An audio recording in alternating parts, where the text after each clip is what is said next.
নমস্কার বন্ধুরা, অনুরাগের রান্নাঘরে আপনাদের সকলকে স্বাগত। আজকে আমি আবার এসে গেছি নতুন একটা রেসিপি নিয়ে।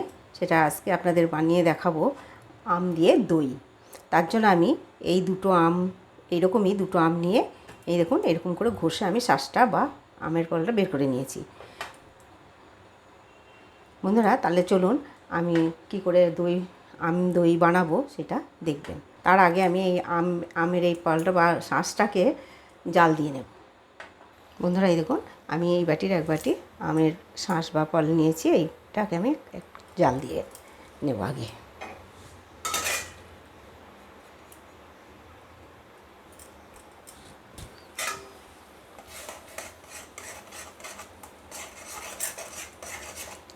এটাকে আমি ঘষে দেখুন এই ছাঁকনিতে করে ছেঁকে নিয়েছি। ছাঁকনিতে করে আমি ছেঁকে নিয়েছি। দেখুন একবারে কত সুন্দরভাবে আমার আমের মধ্যে কোনো যে আমের গায়ে যে খোসা একটু দড়ি দড়ি মতো থাকে সেগুলো কিছু নেই। আম দিয়ে যে এত সুন্দর দই বানানো হয় সেটা না করলে বা না দেখলে বোঝা যাবে না। এত সুন্দর লাগে খেতে আম দিয়ে দই বানানো। আঁচটাকে খুব জোরে দেবো না, মিডিয়ামে রাখলাম। আমি আমটাকে খুব ভালোভাবে জাল দিয়ে নেব। দেখুন বন্ধুরা খুব সুন্দরভাবে আমার আমটা ফুটছে, জালটাও হচ্ছে খুব ভালো। দেখুন কত সুন্দরভাবে আমটা রান্না হচ্ছে। পাকা আমেরও গায়ে একটা রস থাকে, সেই জায়গায় আমটা এইভাবে জাল দিলে সেই রসটা সুন্দর শুকিয়ে যায়, এবার আমটা বেশ ঘন হয়। বন্ধুরা দেখুন আমটা আমার খুব ভালোভাবে জাল দেওয়া হয়ে গেছে। এই দেখুন কত সুন্দর, এর গায়ে আর কোনো রস নেই, শুধু আমের শাঁসটা রয়েছে। এখন আমি আমটাকে নামিয়ে নেব। এখানে আমার 1 লিটার দুধ আছে, সুন্দর ঘন করে জাল দেওয়া আছে।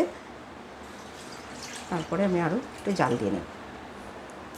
এখানে আমি 1 লিটার দুধই জাল দিয়ে আমি 500 করে রেখেছি। তাহলে এখন জালটা আমার খুব বেশি লাগবে না, সুন্দর এরকম সুন্দর ঘন হয়ে জাল দিয়ে নিয়েছি। আমি দুধটাকে আরও কিছুক্ষণ ভালো করে জাল দিয়ে নেব। বন্ধুরা দুধের মধ্যে আমি এখন চিনি দিয়ে দেবো, যেহেতু আম মিষ্টি দই হবে। এখানে বড় চামচে 2 চামচ চিনি দিলাম আর সামান্য একটু দিলাম। আমটাও হিমসাগর আম ছিল, মিষ্টি আম ছিল, ওই জন্য খুব বেশি চিনি দিলাম না। দেখুন বন্ধুরা দুধটা আমার খুব ভালোভাবে জাল দেওয়া হয়ে গেছে। দেখুন কত সুন্দরভাবে। বন্ধুরা দেখুন আমার দুধটা খুব ভালোভাবে জাল দেওয়া হয়ে গেছে। এখন আমি গ্যাসটা বন্ধ করে দিলাম। বন্ধুরা দেখুন এখানে আমি ছোটো বাটির 1 বাটি দই আমি এই দেখুন জল ঝরতে দিয়েছিলাম, এখানে নিয়ে নিলাম।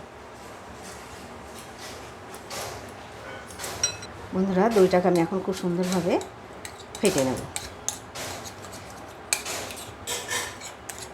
বন্ধুরা দেখুন আমার দইটা খুব সুন্দরভাবে কাটানো হয়ে গেছে। বন্ধুরা এখানে আমি এখন আমের পালটা দিয়ে দেবো। এটা দিয়েও আমি এখন খুব ভালো করে নেড়ে নেব।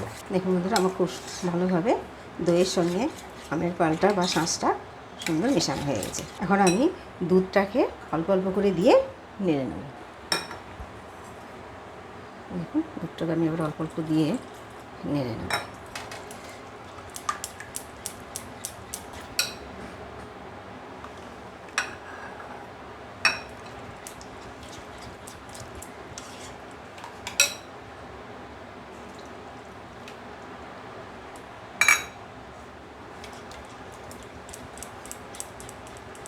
আপনারা দেখুন কত সুন্দরভাবে আমার দুধের সঙ্গে আমের শাঁসের সঙ্গে বা পালের সঙ্গে আর দইয়ের সঙ্গে দেখুন কত সুন্দর মিশে গেছে।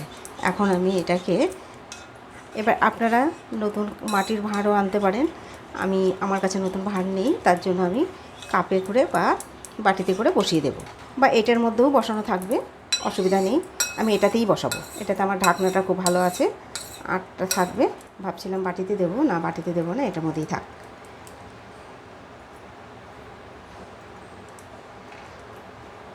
বন্ধুরা দেখুন আমার খুব সুন্দরভাবে আম দই আর দুধের সঙ্গে খুব সুন্দর মিক্স করে নিয়েছি। এখন আমি এই যে এটাকে গরমে জায়গায় রাখতে হবে, তার জন্য আমি একই জায়গায় থাক। আর এর ঢাকনাটা আমার সুন্দর আটা আছে, এই কারণে আমি এটাতেই দইটা বসিয়ে দিলাম। এবার এটার মধ্যে একটা কাপড় ঢাকা দিয়ে দেবো। বন্ধুরা এটা আমি 5 থেকে 6 ঘন্টা পর আপনাদের খুলে দেখাবো। এটা গরম জায়গায় একটু রাখতে হবে।